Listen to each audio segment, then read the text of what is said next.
cuando mi esposo me tiró el papel del divorcio en la cara y me gritó que me largara de su casa con mi hija enferma, que él lo quería todo y que no nos soportaba más, no derramé ni una lágrima. Lo miré directo a los ojos mientras él esperaba verme derrumbada, suplicante como siempre. Pero esta vez algo había cambiado dentro de mí. Recogí ese papel del suelo con calma, lo doblé cuidadosamente y le dije que estaba de acuerdo con todo. Él sonrió con esa arrogancia que yo conocía tan bien, pensando que había ganado. Su amante estaba recostada en el sofá que yo había pagado, riéndose de mí, mirándome con desprecio. Mi esposo la abrazó frente a mí y dijo que por fin se libraría de la vieja estorbosa que le había arruinado la vida. Salí de esa casa con mi hija Sofía, quien a pesar de su leucemia encontró fuerzas para apretarme la mano. Nos fuimos sin hacer escándalo. Él nunca imaginó que yo ya había movido cada pieza en el tablero. Durante meses fingí ser la esposa sumisa y derrotada, mientras preparaba el golpe que le cambiaría la cara para siempre. El día de la audiencia final llegó más rápido de lo que él esperaba. Ahí estaba Roberto con su traje nuevo, el que seguramente le compró esa mujer con el dinero que él sacaba de nuestras cuentas. Su abogado lucía confiado, con esa sonrisa prepotente de quien cree tener todas las cartas ganadoras. Pero cuando mi abogada comenzó a hablar y puso sobre la mesa el primer documento, vi cómo la sangre abandonaba el rostro de su representante legal. Roberto palideció cuando escuchó las palabras herencia, propiedades y cuentas bancarias internacionales. Su boca se abrió, pero no salió ningún sonido. La jueza levantó la vista de los papeles y lo miró con una mezcla de sorpresa y decepción. Ese fue el momento exacto en que Roberto comprendió que había subestimado a la mujer equivocada. Sigue mi historia hasta el final y comenta la ciudad desde donde me estás viendo para saber qué tan lejos ha llegado mi relato. Mi nombre es Mercedes y tengo 67 años. Sé que para muchos eso significa ser invisible, especialmente cuando tu marido encuentra a una mujer 20 años menor. Pero mi historia no trata sobre convertirme en invisible. Trata sobre cómo usé esa invisibilidad para proteger todo lo que realmente importaba. Conocí a Roberto cuando yo tenía 23 años. Él era el hijo del dueño de una pequeña ferretería en Puebla, y yo trabajaba como secretaria en una notaría. No éramos ricos, pero tampoco nos faltaba nada. Nos casamos después de 2 años de noviazgo en una ceremonia sencilla en la iglesia del barrio. Mi mamá me dijo ese día que el matrimonio era sacrificio y entrega, que una buena esposa siempre ponía a su familia primero. Y eso hice durante 44 años. 44 años preparando sus comidas favoritas, planchando sus camisas hasta que quedaran perfectas, cuidando de su madre cuando enfermó de diabetes y nadie más quería hacerlo. 44 años criando a nuestros hijos, Rafael y Daniela, prácticamente sola porque Roberto siempre estaba ocupado con el negocio. Cuando nació Sofía, mi nietecita hermosa, y le diagnosticaron leucemia a los 5 años, fui yo quien dejó todo para cuidarla. Daniela estaba destruida, apenas podía funcionar del dolor de ver a su hija así. Así que yo me convertí en la enfermera, la compañera de quimioterapias, la que limpiaba cuando vomitaba, la que le cantaba canciones de cuna a las 3 de la mañana cuando el dolor no la dejaba dormir. Roberto apenas visitaba el hospital. Decía que no soportaba ver a la niña así, que le dolía demasiado. Pero encontraba tiempo para sus partidas de dominó los viernes, para sus carnes asadas con los amigos los domingos, para sus escapadas de pesca cada mes. Yo nunca reclamé. Así me habían enseñado que debía ser. Una buena esposa, una buena abuela, siempre disponible, siempre sacrificada, siempre en segundo plano. La ferretería creció con los años. Roberto abrió 2 sucursales más en la ciudad. Yo llevaba la contabilidad desde casa, sin cobrarle ni un peso, mientras cuidaba de la casa y de Sofía.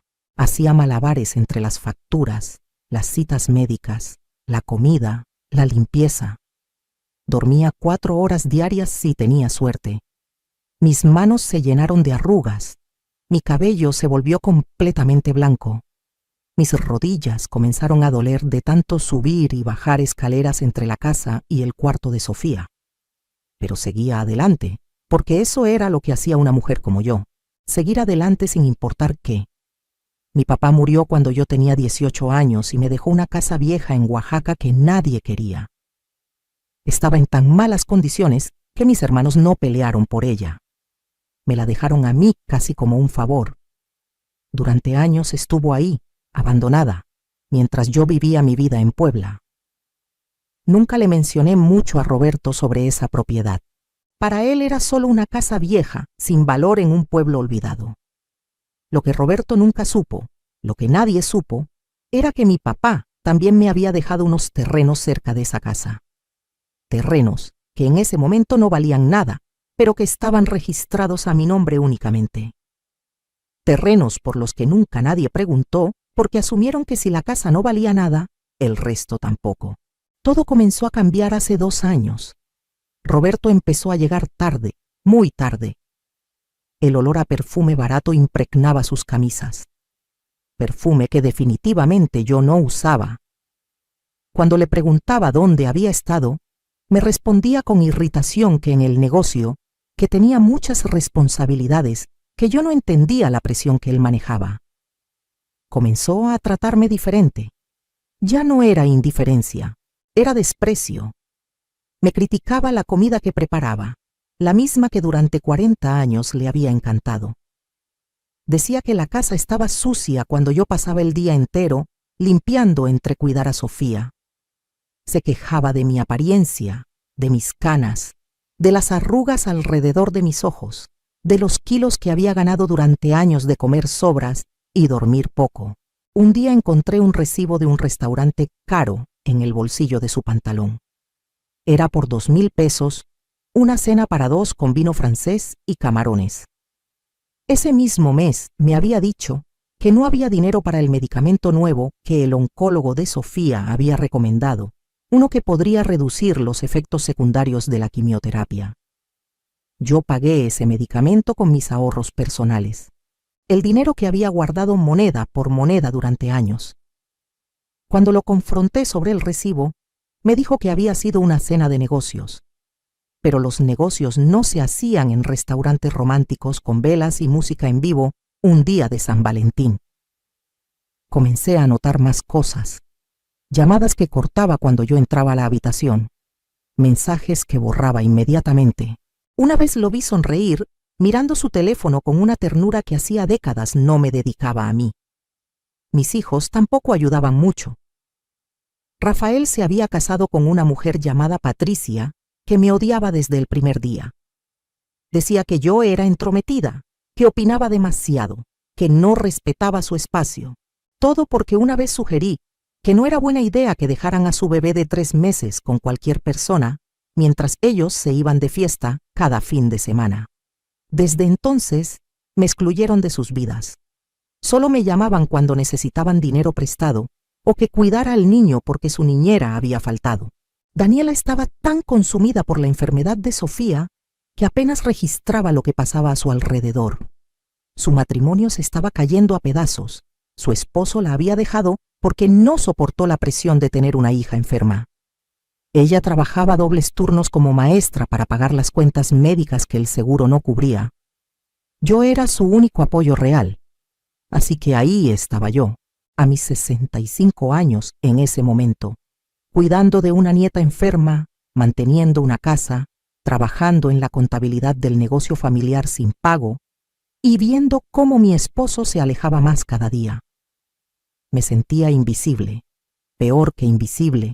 Me sentía como un mueble viejo que ya no servía pero que todavía ocupaba espacio. La gota que derramó el vaso llegó una tarde de julio. Hacía un calor insoportable y el aire acondicionado se había descompuesto. Sofía había tenido un mal día, vomitando cada hora. Yo estaba exhausta, con mi ropa manchada, el cabello pegado a la frente por el sudor. Roberto llegó a casa a las 6 de la tarde, temprano para su nueva rutina. Venía acompañado. Traía a una mujer de unos 40 años, con un vestido ajustado color rojo tacones altos, maquillaje perfecto. El cabello negro le caía en ondas brillantes sobre los hombros. Era todo lo que yo había dejado de ser hacía mucho tiempo, o más bien, todo lo que nunca tuve tiempo de ser porque estaba ocupada siendo esposa y madre. Roberto ni siquiera tuvo la decencia de parecer avergonzado. Me presentó a Jessica como su socia de negocios. Dijo que necesitaban recoger unos papeles de su oficina en casa. Ella me miró de arriba abajo con una sonrisa burlona. Extendió su mano con uñas perfectamente arregladas y yo estreché esa mano con mis dedos hinchados de artritis y manchados de medicina. Pude oler su perfume, el mismo que había estado detectando en las camisas de Roberto durante meses. Se fueron a la oficina y cerraron la puerta. Estuvieron ahí dentro 45 minutos. Podía escuchar risas, murmullos.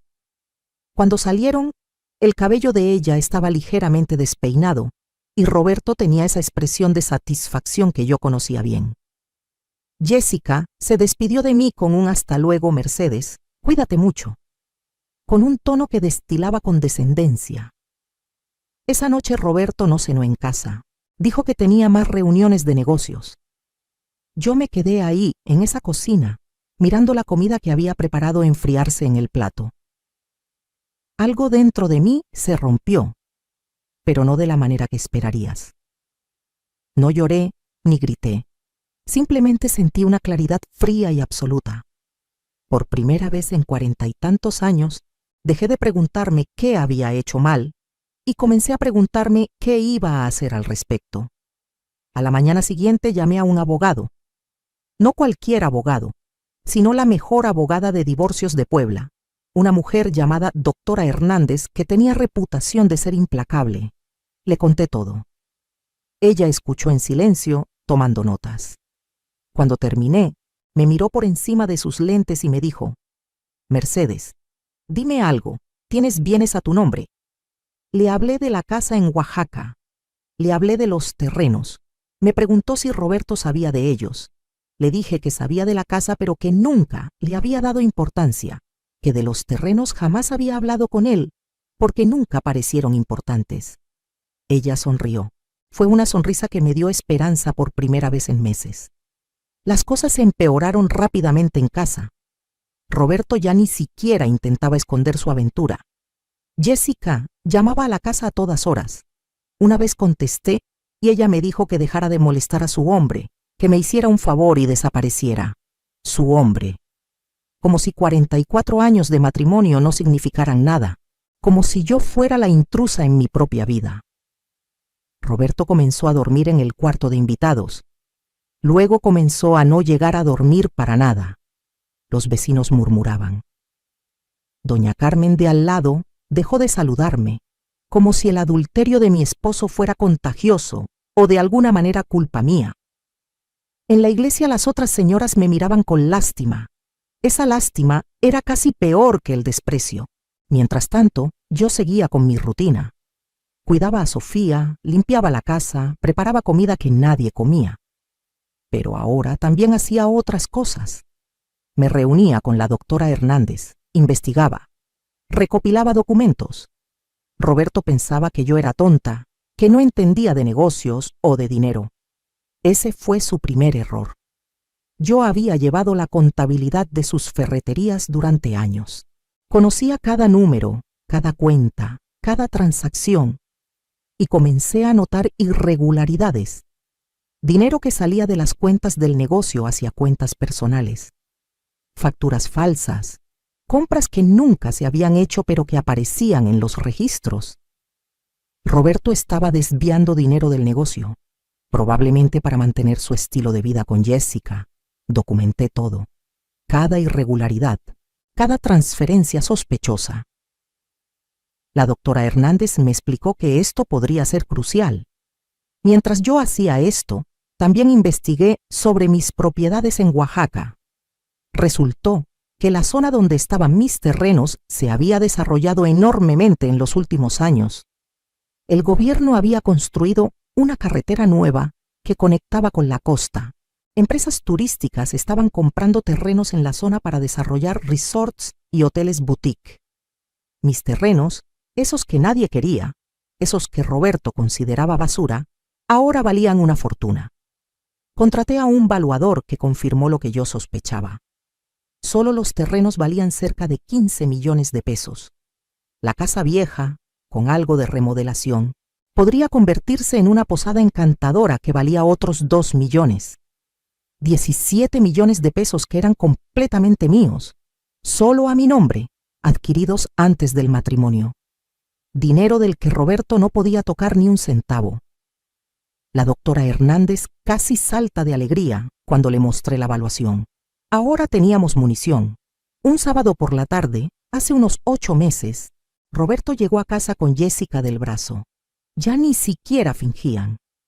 Entraron como si fueran los dueños del lugar. Yo estaba en la sala con Sofía leyéndole un cuento. La niña había tenido una semana buena. Su cabello estaba comenzando a crecer de nuevo después de la última ronda de quimioterapia. Roberto me miró con desprecio absoluto y dijo: «Necesitamos hablar». Jessica se sentó en mi sofá, cruzó las piernas y me sonrió como si fuera la reina del mundo. Roberto sacó unos papeles de su maletín. Los dejó caer sobre la mesa de centro. «Papeles de divorcio», dijo Mercedes. «Esto se acabó. Quiero el divorcio y quiero que te largues de mi casa». Sentí que Sofía se tensaba a mi lado. La abracé más fuerte. Le pregunté con la voz más calmada que pude si estaba seguro. Él se rió. «Seguro. Mercedes, llevo seguro desde hace años. Me quedé contigo por lástima, por no crear escándalo. Pero ya me cansé. Mírate. Eres una vieja amargada y fea. No tienes nada que ofrecerme. Jessica es todo lo que tú nunca fuiste. Joven, bella, divertida. Ella me hace feliz». Jessica sonrió aún más. Se levantó y caminó hacia Roberto. Lo besó en la boca frente a mí, frente a mi nieta de 7 años. Luego me miró y dijo: «Lo siento, Mercedes, pero así es el amor. Cuando llega, llega. Y Roberto y yo nos amamos. Tú ya cumpliste tu tiempo».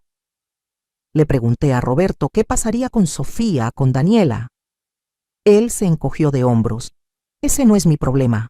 Sofía no es mi nieta de sangre de todos modos. Es hija de Daniela, con ese bueno para nada que la abandonó. Y Daniela es lo suficientemente grande para cuidarse sola. Tú también. Arréglense como puedan. Yo quiero esta casa. Quiero las ferreterías. Quiero todo. Tú no pusiste nada en este matrimonio. Yo construí todo esto. Así que te vas con lo que traías puesto y ya». Respiré profundo. Miré esos papeles. Luego lo miré a él. Y dije: «Está bien, Roberto. Acepto el divorcio. Puedes quedarte con todo. Me iré». Su cara mostró sorpresa por un segundo. Claramente esperaba que yo suplicara, que llorara, que armara un escándalo. Cuando no hice nada de eso, se recuperó rápidamente y sonrió. «Bien. Qué bueno que al fin entiendes tu lugar. Tienes 2 semanas para salir de mi casa». Recogí los papeles, tomé a Sofía de la mano y subimos a nuestro cuarto. Detrás de mí podía escuchar las risas de Roberto y Jessica, celebrando su victoria. Esa noche llamé a la doctora Hernández y le dije que Roberto había pedido el divorcio. Ella me preguntó si estaba lista para proceder con nuestro plan. Le dije que nunca había estado más lista para nada en mi vida. Durante las siguientes semanas fingí ser la esposa derrotada y sumisa que Roberto esperaba. Me mudé a un departamento pequeño con Sofía. Era un lugar humilde de 2 habitaciones en una zona no muy buena de la ciudad, pero era lo que podía pagar con mis ahorros limitados. Roberto ni siquiera ofreció ayudar con la mudanza o con dinero para la renta. Estaba demasiado ocupado remodelando nuestra casa, borrando cualquier rastro de mí. Daniela estaba destrozada cuando le conté todo. Quería confrontar a su papá, gritarle, hacerle ver lo que estaba haciendo. Pero yo le pedí que se mantuviera calmada, que confiara en mí. Le dije que tenía un plan, pero que necesitaba que ella actuara normal, como si estuviéramos resignadas a perder todo. Fue difícil para ella, pero confió en mí. Rafael, por otro lado, se puso del lado de su padre. Dijo que era natural que un hombre buscara felicidad, que yo había dejado de esforzarme, que no podía culpar a papá por querer estar con alguien que lo apreciara. Patricia, su esposa, estuvo completamente de acuerdo. Incluso tuvieron el descaro de invitar a Jessica a una cena familiar, presentándola como la nueva pareja de Roberto. Yo no fui invitada.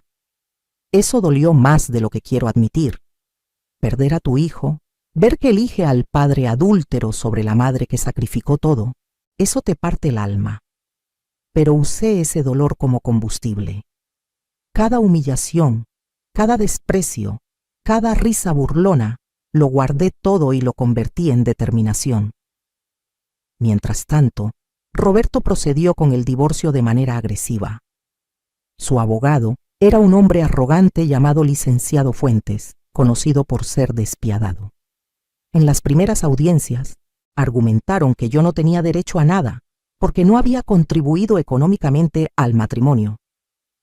Dijeron que Roberto había construido el imperio de ferreterías solo, con su esfuerzo y sudor, que yo había sido simplemente un ama de casa, que vivió de su generosidad durante décadas. El licenciado Fuentes me miraba con desdén cada vez que hablaba.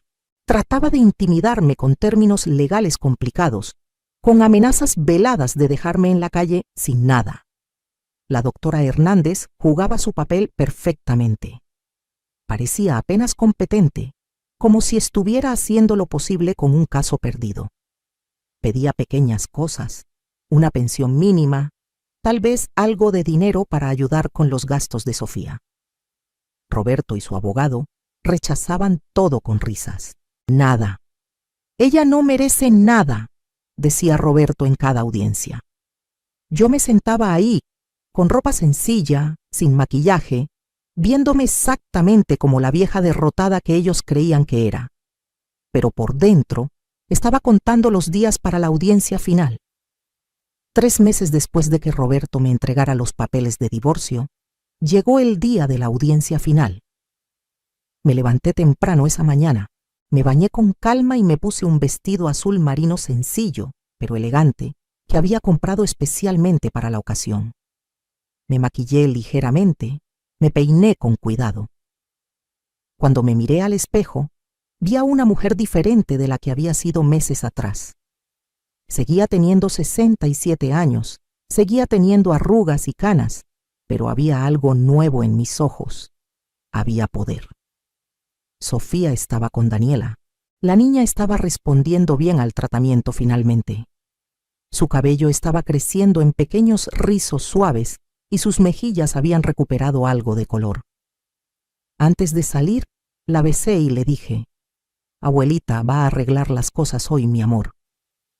Ella me abrazó fuerte y me susurró: «Te quiero, abuelita. Eres la persona más valiente que conozco». Esas palabras me dieron la fuerza final que necesitaba. Llegué al juzgado 30 minutos antes. La doctora Hernández ya estaba ahí, con 2 maletines grandes llenos de documentos. Me sonrió y me dijo: «Lista, Mercedes. Hoy cambiamos tu vida». Roberto llegó 15 minutos tarde como siempre, con Jessica colgada de su brazo. Ella llevaba un vestido rojo brillante completamente inapropiado para un juzgado, tacones de 10 centímetros y suficiente perfume como para ahogar a alguien. Roberto llevaba su mejor traje, el azul oscuro que yo le había regalado en nuestro 30º aniversario, y lucía una sonrisa de absoluta confianza. El licenciado Fuentes venía detrás de ellos, igualmente confiado, con su maletín de piel cara y su actitud de superioridad. Entramos a la sala. La jueza era una mujer de unos 50 años llamada Magistrada Ruiz, conocida por ser justa pero estricta. Había leído sobre ella, sabía que no toleraba tonterías y que tenía especial desprecio por los hombres que abandonaban a sus esposas después de décadas de matrimonio. Nos sentamos en nuestros respectivos lugares. Roberto y Jessica se susurraban cosas y se reían por lo bajo. El licenciado Fuentes organizaba sus papeles con movimientos precisos y ensayados. La doctora Hernández permanecía tranquila, con las manos sobre la mesa. La magistrada Ruiz entró y todos nos pusimos de pie. Ella se sentó, Nos indicó que hiciéramos lo mismo y abrió el expediente. Comenzó leyendo un resumen del caso. Un matrimonio de 44 años, sin acuerdo prenupcial, 3 propiedades compartidas, un negocio de ferreterías y una solicitud de divorcio presentada por el esposo que buscaba quedarse con todos los bienes argumentando que la esposa no había contribuido al patrimonio familiar. La magistrada levantó la vista y preguntó: ¿están estas afirmaciones correctas? El licenciado Fuentes se puso de pie y confirmó que sí, que su cliente Roberto Mendoza había construido todo el patrimonio familiar con su trabajo y esfuerzo, y que la señora Mercedes no tenía derecho legal a reclamar nada. La magistrada me miró a mí. Doctora Hernández, ¿cuál es la posición de su clienta? La doctora Hernández se levantó lentamente. Su señoría, mi clienta tiene una posición muy clara. Y procedió a abrir el primer maletín. La doctora Hernández sacó el primer conjunto de documentos y los colocó sobre la mesa. Su señoría, me gustaría comenzar estableciendo las contribuciones de mi clienta al patrimonio familiar. Durante 44 años, la señora Mercedes Flores de Mendoza trabajó sin remuneración como contadora del negocio familiar. Aquí tengo registros que muestran que ella era quien llevaba la contabilidad completa de las 3 ferreterías. Roberto se movió incómodo en su silla. El licenciado Fuentes trató de objetar diciendo que eso era parte de las obligaciones maritales. La magistrada lo silenció con una mirada.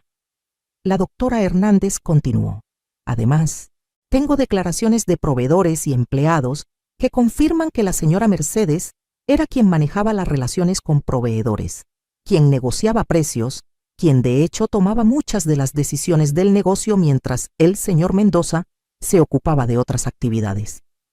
Puso sobre la mesa declaraciones firmadas y notariadas. Roberto comenzaba a verse menos confiado, pero eso no es todo. Su señoría, mi clienta también ha descubierto ciertas irregularidades en el manejo de las finanzas del negocio familiar. La doctora Hernández sacó otro conjunto de documentos: registros bancarios, copias de cheques, transferencias. Durante los últimos 3 años, el señor Mendoza ha estado desviando dinero de las cuentas del negocio hacia cuentas personales, un total de 2.300.000 pesos.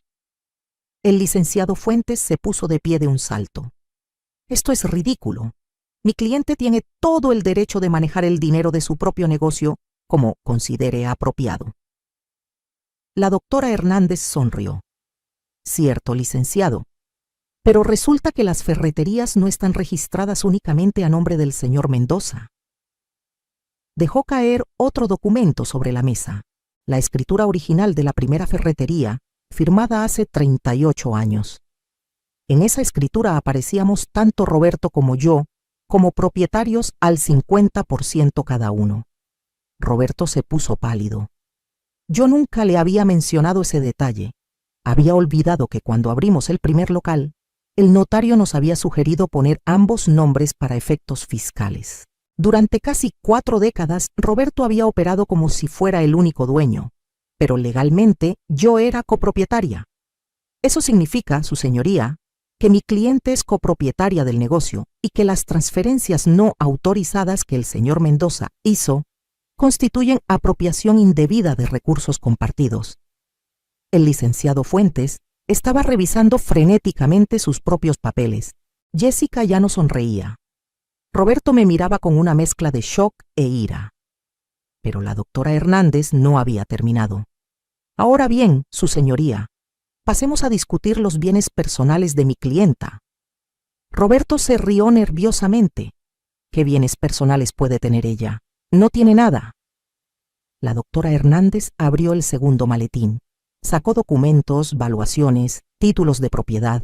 Mi clienta es propietaria única de una casa y terrenos en Oaxaca, adquiridos por herencia antes del matrimonio y, por tanto, no sujetos a división de bienes gananciales.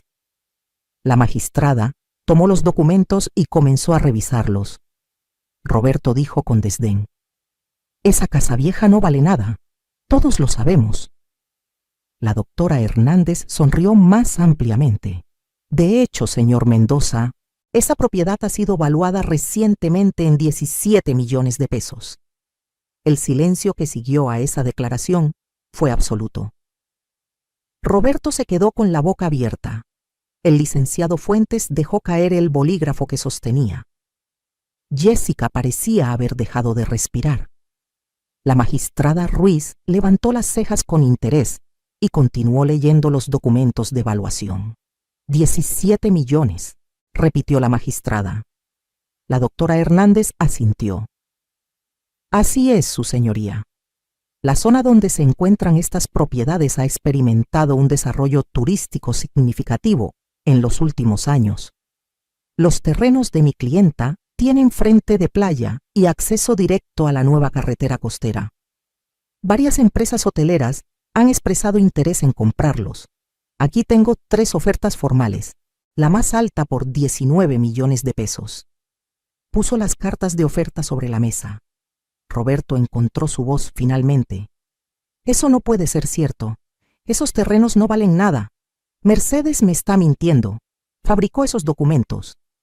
La magistrada lo miró con severidad. Señor Mendoza, estas valuaciones están certificadas por valuadores autorizados y las ofertas vienen de empresas legítimamente constituidas.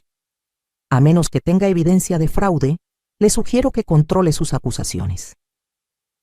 Roberto se hundió en su silla.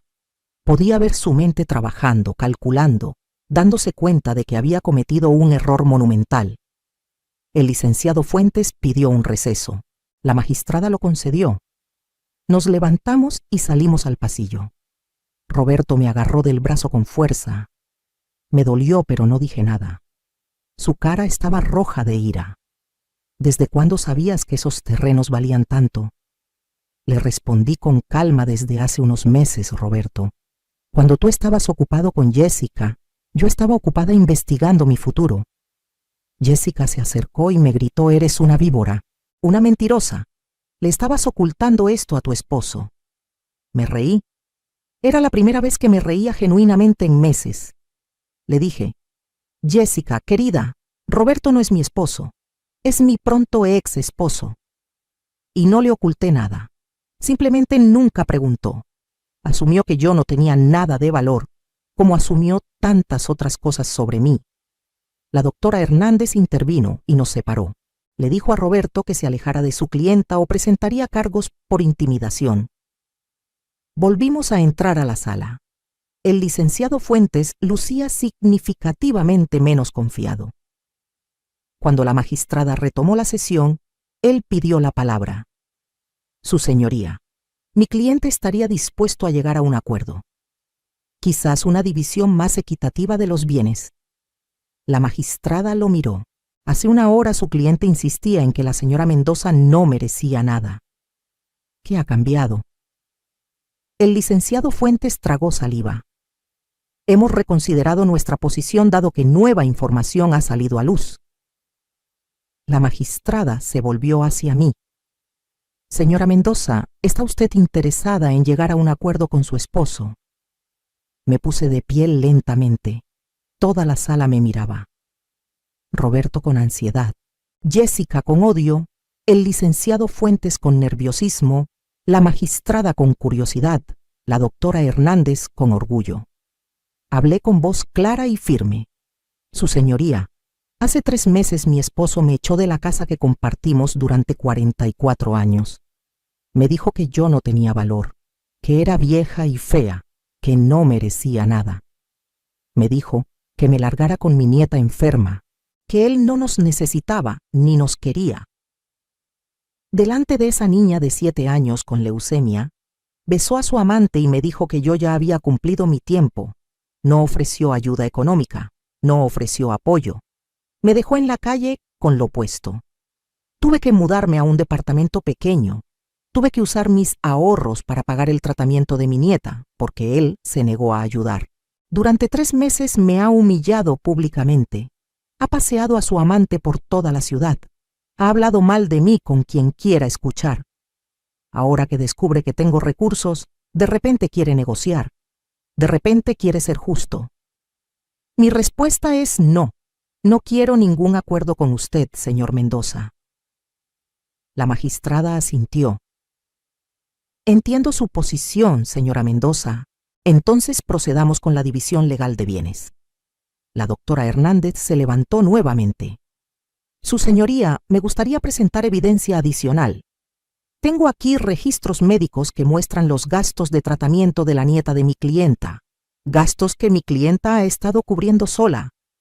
También tengo evidencia de que el señor Mendoza ha estado gastando recursos conyugales en su amante, facturas de restaurantes, hoteles, joyas, viajes. En total, aproximadamente 1.200.000 pesos en el último año. Jessica se puso de pie gritando: «Eso es privado.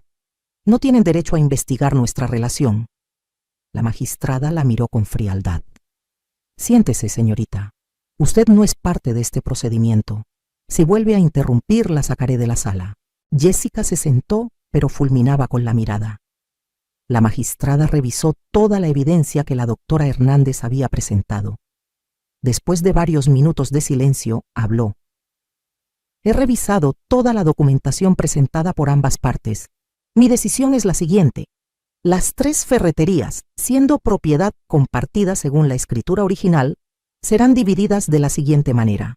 El 50% corresponde legalmente a la señora Mercedes Mendoza como copropietaria original. Del 50% restante que corresponde al señor Roberto Mendoza, la mitad será asignada a la señora Mendoza como parte de los bienes gananciales del matrimonio. Eso significa que la señora Mendoza se queda con el 75% de las ferreterías». Roberto se puso de pie de un salto. «Eso es un robo. No puede quitarme mi negocio». La magistrada golpeó su mazo sobre la mesa. «Señor Mendoza, siéntese inmediatamente o lo haré sacar de la sala». Roberto se sentó, temblando de ira. La magistrada continuó. «La casa conyugal será otorgada a la señora Mendoza como compensación por los años de trabajo no remunerado en el negocio familiar y como compensación por los gastos médicos de su nieta que usted se negó a cubrir. El señor Mendoza tendrá 30 días para desalojar la propiedad». Jessica soltó un grito ahogado. Roberto estaba blanco como papel, pero la magistrada no había terminado. Adicionalmente, el señor Mendoza deberá reembolsar a la señora Mendoza la cantidad de 1.200.000 pesos, correspondiente a los recursos conyugales que gastó en su relación extramarital. Estos fondos deberán ser pagados en un plazo no mayor a 6 meses. El licenciado Fuentes intentó objetar. «Su señoría, esto es excesivo. Mi cliente quedará prácticamente en la ruina». La magistrada lo miró sin compasión. Su cliente eligió gastar recursos familiares en mantener una amante, mientras su esposa pagaba de su bolsillo el tratamiento médico de su nieta enferma. Su cliente eligió humillar y abandonar a una mujer que dedicó 44 años de su vida a su familia. Las consecuencias de esas decisiones son enteramente suyas. Ahora, con respecto a las propiedades en Oaxaca, dado que fueron adquiridas por la señora Mendoza antes del matrimonio, permanecen como su propiedad exclusiva. El señor Mendoza no tiene ningún derecho sobre ellas. Roberto hundió su cara entre sus manos. Jessica lo miraba con una expresión que mezclaba shock y algo más, algo que parecía cálculo. La magistrada revisó sus notas una vez más. «Hay algo más que me gustaría agregar. Señor Mendoza, he visto muchos casos de divorcio en mi carrera, pero pocos tan descarados como este. Usted no solo fue infiel, sino que fue cruel. Echó a su esposa de su hogar sin ningún apoyo. Se negó a ayudar con el tratamiento médico de una niña enferma. Gastó recursos familiares en lujos para su amante. Y luego tuvo el descaro de pedir que le dieran todo, asumiendo que su esposa no tenía recursos ni opciones. Me complace enormemente demostrarle que estaba equivocado. La sentencia es final. Buenos días». Y con eso golpeó su mazo y se levantó. Salí de esa sala con la cabeza en alto. Roberto seguía sentado, inmóvil, en estado de shock. Jessica ya estaba caminando hacia la salida, sus tacones resonando en el piso de mármol. Algo me decía que Roberto no volvería a verla pronto. Las mujeres como Jessica no se quedan con hombres que pierden todo. Afuera del juzgado, la doctora Hernández me abrazó. Lo logramos, Mercedes. Le ganamos. Le dije, no, doctora, no le ganamos. Simplemente tomé lo que siempre fue mío. Las semanas siguientes fueron una revelación. Roberto intentó apelar la decisión, pero su nuevo abogado, porque el licenciado Fuentes renunció al caso, le dijo que no tenía bases. La evidencia era abrumadora y la magistrada había sido más que justa. De hecho, podría haber sido peor para él. Roberto tuvo que mudarse de la casa. No tenía a dónde ir, porque había gastado tanto dinero en Jessica que sus ahorros personales estaban agotados. Terminó rentando un cuarto en una pensión del otro lado de la ciudad. Jessica, como predije, desapareció de su vida inmediatamente después de la sentencia. Alguien me contó que la vieron 2 semanas después del brazo de otro hombre, un empresario de la Ciudad de México. Roberto trató de llamarla, pero ella bloqueó su número. El amor eterno había durado exactamente hasta que el dinero se acabó. Yo me mudé de vuelta a la casa, mi casa ahora. Lo primero que hice fue cambiar todas las cerraduras. Luego contraté a unas señoras para que hicieran una limpieza profunda. Quería eliminar cualquier rastro de Jessica, cualquier olor a su perfume barato, cualquier recuerdo de esos meses horribles. Pinté las paredes de colores claros y alegres. Compré muebles nuevos. Convertí uno de los cuartos en un espacio especial para Sofía, con paredes de color rosa suave, estantes llenos de libros, juguetes, un escritorio para que hiciera su tarea. Daniela y Sofía se mudaron conmigo. Daniela había estado viviendo en un departamento diminuto, luchando para llegar a fin de mes. Ahora tenía un hogar real, espacio, seguridad. Sofía estaba feliz. Su salud mejoraba cada día. El nuevo tratamiento estaba funcionando y los doctores eran optimistas sobre su recuperación completa. Ver a esa niña correr por el jardín, riendo, con su cabello creciendo en rizos suaves, sanaba algo dentro de mí. Las ferreterías fueron otro tema. Yo ahora era la propietaria mayoritaria. Llamé a una reunión con todos los empleados. Les expliqué la situación. Les aseguré que sus trabajos estaban seguros y que, de hecho, planeaba expandir el negocio. Contraté a un administrador profesional, un hombre joven y honesto llamado Héctor, que tenía ideas frescas sobre cómo modernizar las operaciones. Implementamos un sistema de inventario digital. Abrimos una tienda en línea. Comenzamos a ofrecer servicios de entrega a domicilio. En 6 meses, las ventas habían aumentado un 30%. Roberto seguía siendo dueño del 25%, lo que le daba derecho a una parte de las ganancias. Pero ya no tenía voz en las decisiones. Cada mes recibía su cheque y cada mes, según me contaron, lo gastaba en alcohol y autocompasión. Rafael, mi hijo, finalmente vino a verme después de 3 meses de silencio. Tocó la puerta una tarde, solo, sin Patricia. Cuando abrí, se quedó parado ahí sin saber qué decir. Yo lo dejé entrar. Nos sentamos en la sala, en el sofá nuevo que había comprado. Él miraba alrededor, notando todos los cambios. Finalmente habló. Mamá, yo no sabía. No sabía sobre los terrenos, sobre el negocio, sobre cuánto habías contribuido. Patricia y yo pensamos que papá estaba siendo injusto, pero no imaginamos hasta qué punto. Le dije, Rafael, tu padre me echó a la calle, me llamó vieja fea y fedorenta delante de tu sobrina enferma, y tú lo apoyaste. Me invitaste a mí a ninguna cena familiar, pero invitaste a su amante. Él bajó la mirada. Lo sé. Y lo siento, mamá. No tengo excusa. Patricia estaba celosa de ti. Decía que siempre te metías en nuestra vida. Y yo dejé que eso nublara mi juicio. Soy tu hijo y debí defenderte. Le pregunté por qué había venido ahora. Él fue honesto, porque me di cuenta de que puedo perder a mi madre por apoyar a un padre que estaba completamente equivocado, porque mi hijo pregunta por su abuela y no sé qué decirle. porque vi a papá el otro día y está destruido, bebiendo, amargado, culpando a todos menos a sí mismo. Y no quiero terminar así. No acepté su disculpa inmediatamente. Le dije que necesitaba tiempo, que la confianza se construye lentamente, pero le permití empezar a visitarme. Poco a poco, durante meses, reconstruimos nuestra relación. Patricia nunca se disculpó, pero Rafael estableció límites con ella sobre cómo hablaba de mí. Era un comienzo. Daniela prosperaba. Con el estrés financiero eliminado, con apoyo real, con Sofía mejorando, ella comenzó a florecer. Volvió a sonreír, comenzó a salir con amigos. Incluso empezó a salir con un hombre bueno, un maestro de la escuela de Sofía que la trataba con respeto y cariño.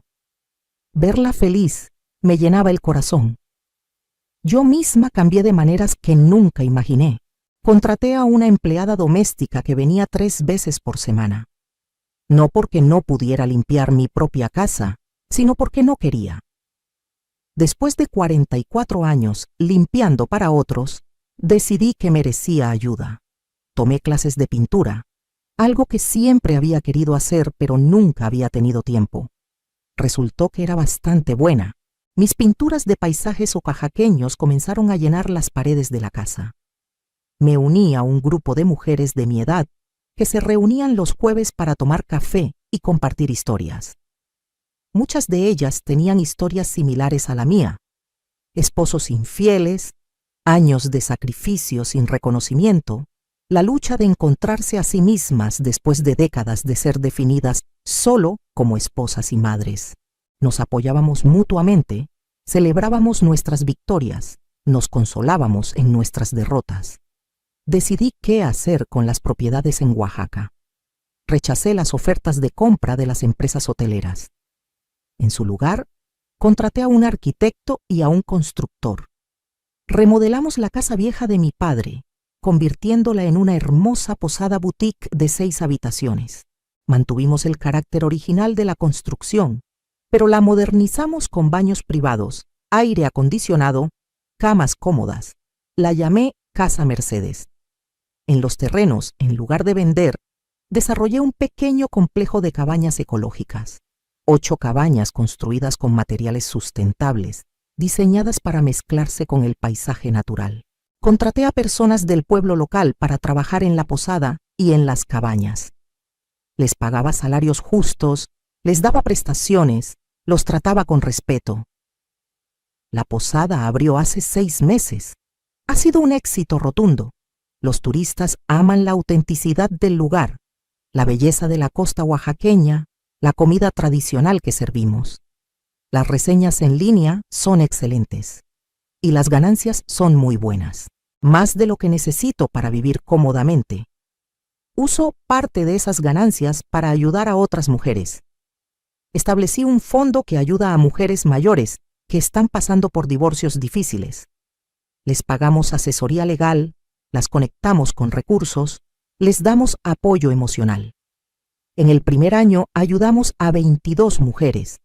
Algunas de sus historias hacían que la mía pareciera suave, pero todas tenían esa misma chispa de determinación, ese mismo rechazo a ser víctimas. Roberto intentó volver una vez. Tocó a la puerta una noche, borracho, llorando. Decía que había cometido un error que me extrañaba, que Jessica había sido un error terrible, que podíamos volver a intentarlo. Le dije que no. Le dije que había tenido 44 años para valorarme y que eligió no hacerlo, que yo había encontrado mi valor propia y que no necesitaba su validación, que siguiera su camino y me dejara seguir el mío. Se fue llorando. No volvió. Escuché que eventualmente dejó de beber tanto, que consiguió un trabajo en una ferretería que no era la nuestra, que vivía una vida tranquila y solitaria. Parte de mí sentía lástima por él, pero era una parte muy pequeña. La mayor parte de mí simplemente ya no sentía nada. Había usado toda mi energía emocional en él durante décadas. Ya no tenía más que dar. Sofía se recuperó completamente. Hace 3 meses recibió la noticia de que estaba en remisión completa. La leucemia se había ido. Lloramos de alegría las tres. Daniela, Sofía y yo, abrazadas en el consultorio del doctor. Sofía ahora tiene 8 años. Va a la escuela normalmente. Juega con sus amigos. Es una niña normal y saludable. Cada vez que la veo reír, cada vez que la veo correr, pienso en cómo casi perdemos todo, cómo Roberto estuvo dispuesto a abandonarla cuando más nos necesitaba. Y me siento agradecida de haberme mantenido firme, de haber luchado, de haber ganado. Hoy tengo 67 años y nunca he sido más feliz. Vivo en una casa hermosa, llena de luz y amor. Tengo un negocio próspero que me da independencia financiera. Tengo propiedades en Oaxaca que me dan alegría y propósito. Tengo a mi hija Daniela viviendo conmigo, riendo otra vez, enamorándose otra vez. Tengo a mi nieta Sofía, sana y feliz, llamándome su heroína. Tengo a mi hijo Rafael tratando de reconstruir nuestra relación, aprendiendo a ser mejor hombre de lo que su padre fue. Tengo amigas que me entienden y me apoyan. Tengo hobbies que me apasionan. Tengo planes para el futuro. Hace unas semanas, Daniela me preguntó si alguna vez lamentaba haber pasado tantos años con Roberto. Si sentía que había desperdiciado mi vida. Lo pensé cuidadosamente antes de responder. Le dije que no lamentaba esos años porque me dieron a ella y a Rafael. Me enseñaron resiliencia. Me enseñaron mi propia fuerza. Me enseñaron que nunca es demasiado tarde para defenderte a ti misma. Que nunca es demasiado tarde para reclamar tu vida. Roberto pensó que porque yo era mayor, porque tenía canas y arrugas, porque había dedicado mi vida a mi familia, era desechable. Pensó que podía reemplazarme con una versión más joven y que yo simplemente aceptaría mi destino. Ese fue su error fatal. Subestimar a una mujer que ha sobrevivido décadas de sacrificio, que ha criado hijos, que ha manejado negocios, que ha cuidado enfermos, es subestimar a una de las fuerzas más poderosas del universo. Somos sobrevivientes, somos guerreras, y cuando finalmente decidimos luchar por nosotras mismas, somos imparables. A todas las mujeres que están pasando por algo similar les digo esto. No acepten menos de lo que merecen.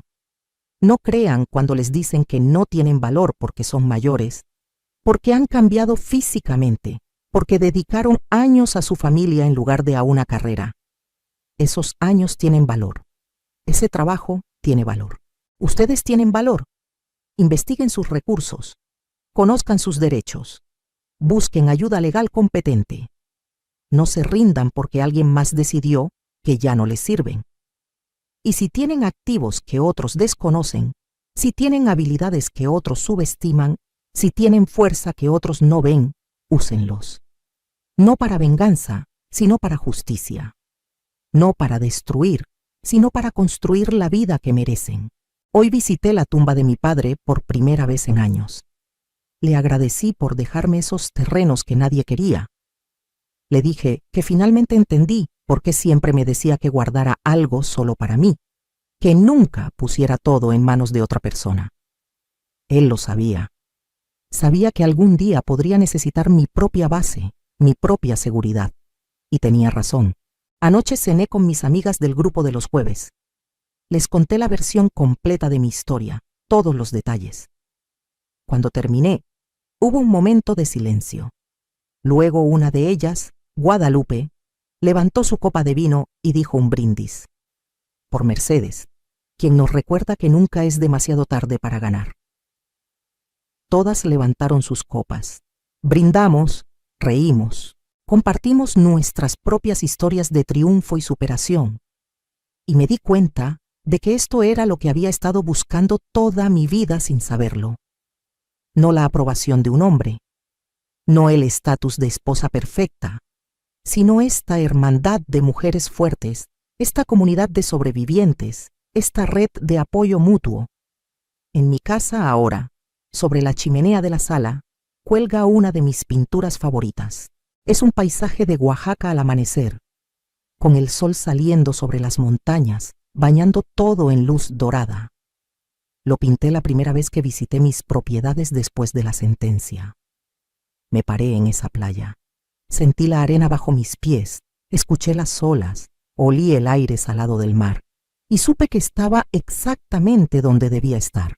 Ese cuadro me recuerda cada día que después de la noche más oscura siempre viene el amanecer, que después de la tormenta más feroz siempre llega la calma, que después del invierno más frío siempre florece la primavera. Sofía a veces me pregunta sobre su abuelo. Le digo la verdad de manera apropiada para su edad, que a veces las personas toman malas decisiones, que esas decisiones tienen consecuencias. Pero también le digo que nosotras estamos bien, que somos fuertes, que somos una familia y que nada ni nadie puede quitarnos eso. Daniela ha empezado a ahorrar dinero para comprar su propia casa. Podría quedarse conmigo para siempre y yo sería feliz. Pero entiendo su necesidad de independencia. Le he enseñado bien. Sabe que una mujer debe tener siempre sus propios recursos, su propio espacio, su propia seguridad. Cuando encuentre su casa, la ayudaré con el enganche, porque eso es lo que hacemos las mujeres de esta familia. Nos apoyamos, nos fortalecemos mutuamente. La semana pasada recibí una carta de una mujer llamada Rosa. Tenía 72 años y estaba pasando por un divorcio después de 50 años de matrimonio. Había leído sobre mi caso en el periódico local. Me escribió preguntando si podíamos hablar, si podía darle consejos. Nos reunimos en un café. Le conté mi historia completa. Le di el contacto de la doctora Hernández. Le hablé sobre el fondo que había establecido para ayudar a mujeres en su situación. Lloró. Me agradeció. Me dijo que había estado a punto de rendirse, de aceptar lo que su esposo le ofrecía, que era casi nada, pero que mi historia le había dado esperanza. Hace 2 días me llamó. Su abogada, usando estrategias similares a las que usó la doctora Hernández, había descubierto que Rosa tenía derechos sobre varias propiedades que su esposo había intentado esconder. La balanza había cambiado a su favor. Estaba llorando de alegría. Ese momento me confirmó algo que había estado sintiendo durante meses. Mi propósito ahora no es solo vivir mi mejor vida, aunque eso es importante. Mi propósito es ayudar a otras mujeres a reclamar las suyas. Estoy considerando escribir un libro sobre mi experiencia. No por vanidad, sino porque creo que hay miles, tal vez millones de mujeres en situaciones similares. Mujeres que han dedicado sus vidas a sus familias. Mujeres que son descartadas cuando envejecen. Mujeres que no conocen sus derechos o sus recursos. Mujeres que creen las mentiras que les dicen sobre no tener valor. Si mi historia puede ayudar aunque sea a una de ellas a defenderse, a reclamar lo que es suyo, a construir una nueva vida, entonces vale la pena compartirla. La doctora Hernández me animó a hacerlo. Dice que mi caso fue excepcional no solo porque gané, sino por cómo gané. Con preparación meticulosa, con paciencia estratégica, con uso inteligente de recursos que otros subestimaron. Dice que podría convertirse en un modelo para otras mujeres. Ya he empezado a hacer notas, recuerdos, documentos, lecciones aprendidas. Es un proceso emocional revivir todo, pero también es catártico. Cada palabra que escribo es como soltar otro pedazo del dolor, de la humillación, de los años de sentirme invisible. Esta mañana me desperté temprano y salí al jardín. El sol apenas estaba saliendo. Las flores que planté hace 3 meses están floreciendo. Rosas, jazmines, bugambilias. El aire olía dulce y fresco. Los pájaros cantaban. Sofía todavía dormía en su cuarto. Daniela también. La casa estaba en paz. Me senté en la banca del jardín que compré, la misma donde ahora paso las mañanas con mi café, y pensé en todo lo que había pasado. En la mujer que era hace un año, derrotada, humillada, sin saber cómo seguir adelante. Y en la mujer que soy ahora, fuerte, independiente, en control de mi destino. La transformación es asombrosa y está disponible para cualquier mujer dispuesta a luchar por ella. Roberto me hizo un favor, aunque nunca fue su intención. Me obligó a despertar. Me obligó a ver mi propio valor. Me obligó a luchar. Sin su traición, su crueldad, su arrogancia, yo podría haber seguido siendo la esposa sumisa y olvidada hasta el día de mi muerte. En cambio, me convertí en la protagonista de mi propia historia. Y esa es una historia que vale la pena contar. Entonces mi mensaje final es este. Si estás pasando por una traición, por un divorcio difícil, por una situación donde sientes que has perdido todo, escúchame. No has perdido. Todavía estás aquí. Todavía estás respirando. Todavía tienes poder, incluso si no puedes verlo ahora mismo. Investiga tus opciones. Conoce tus derechos. Busca ayuda profesional. Y sobre todo no creas cuando te digan que no tienes valor. Tienes todo el valor del mundo, solo necesitas reclamarlo. La audiencia en ese juzgado duró 2 horas, pero cambió el resto de mi vida. 2 horas donde finalmente me defendí, donde finalmente dije basta, donde finalmente tomé lo que era mío. Y ahora, cada día es una celebración de esa decisión. Cada mañana que me despierto en mi casa, cada vez que reviso las ganancias de mis negocios, cada abrazo de Sofía, cada sonrisa de Daniela, cada momento de paz y alegría es evidencia de que tomé la decisión correcta, que luchar vale la pena, que las mujeres de cualquier edad merecen respeto, dignidad y justicia. Ayer visité Casa Mercedes en Oaxaca.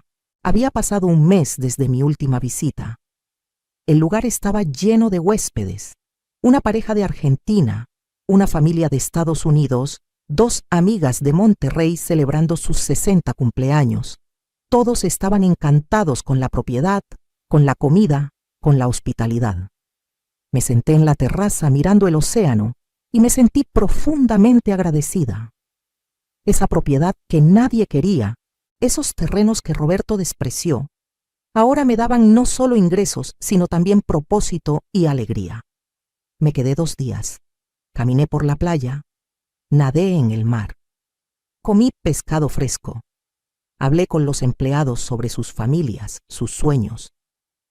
Una de las camareras, Lupita, me contó que estaba ahorrando para estudiar administración hotelera.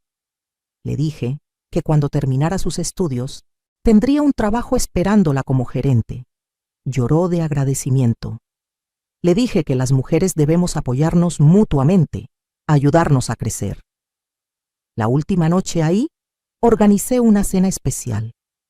Invité a todas las mujeres que trabajan en la propiedad, unas 12 en total. Cocineras, camareras, encargadas de limpieza, jardineras.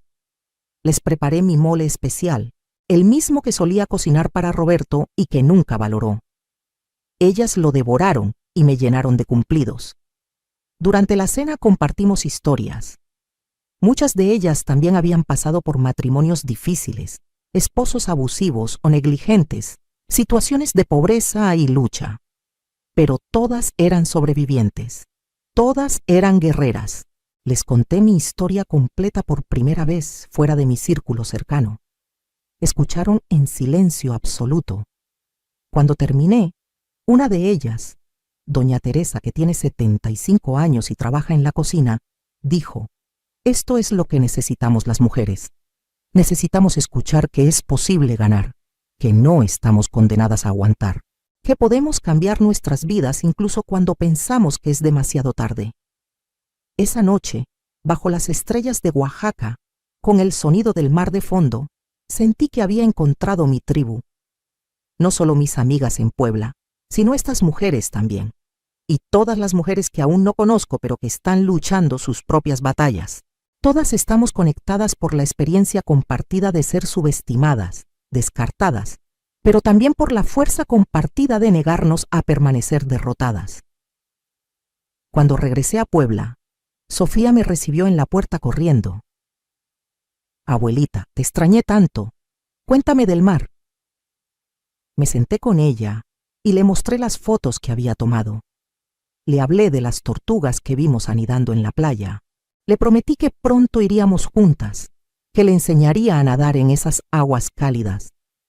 Sus ojos brillaban de emoción.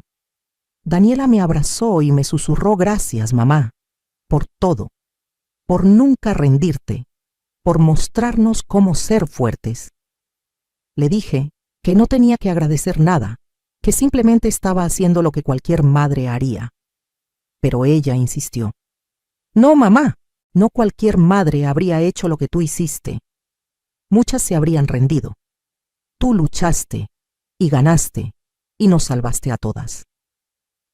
Esta mañana recibí una llamada de Rafael. Me preguntó si podía visitarme con su hijo, mi nieto de 6 años, que casi no he visto en el último año.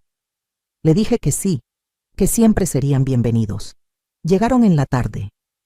Mi nieto, Robertito, llamado así por su abuelo irónicamente, corrió hacia mí. Abuela, papá dice que tienes una casa en la playa. Es verdad. Le confirmé que sí. Le mostré fotos. Le prometí que podría visitarla pronto. Rafael se sentó conmigo mientras Robertito jugaba con Sofía en el jardín. Me dijo que había estado pensando mucho sobre todo lo que pasó, que se había dado cuenta de cuánto había absorbido de su padre, actitudes sobre las mujeres, sobre el matrimonio, sobre lo que es importante en la vida.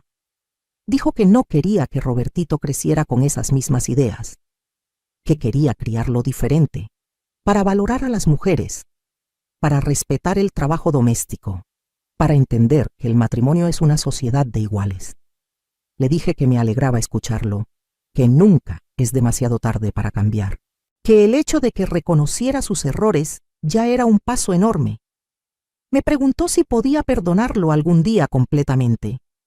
Le dije que el perdón es un proceso, no un evento, que estábamos en camino, que su disposición a cambiar, a aprender, a ser mejor, significaba todo. Antes de irse, me entregó un sobre.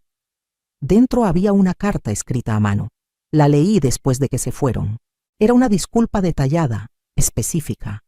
No excusas, no justificaciones, solo reconocimiento de sus errores y compromiso de ser mejor. Al final escribió: mamá, cuando crezca espero ser la mitad de fuerte que tú. Te amo. Lloré leyendo esa carta, pero eran lágrimas buenas, lágrimas de sanación. Esta noche, mientras escribo estas reflexiones finales, Daniela y Sofía están en la sala viendo una película. Puedo escuchar sus risas. La casa está llena de luz, de calor, de amor. Afuera las luces de Puebla brillan en la distancia. En algún lugar de esta ciudad, Roberto está en su cuarto de pensión, probablemente solo, probablemente arrepentido. Pero eso ya no es mi problema, ya no es mi responsabilidad. Mi responsabilidad ahora es conmigo misma, con mis hijas, con mi nieta, con las mujeres que puedo ayudar.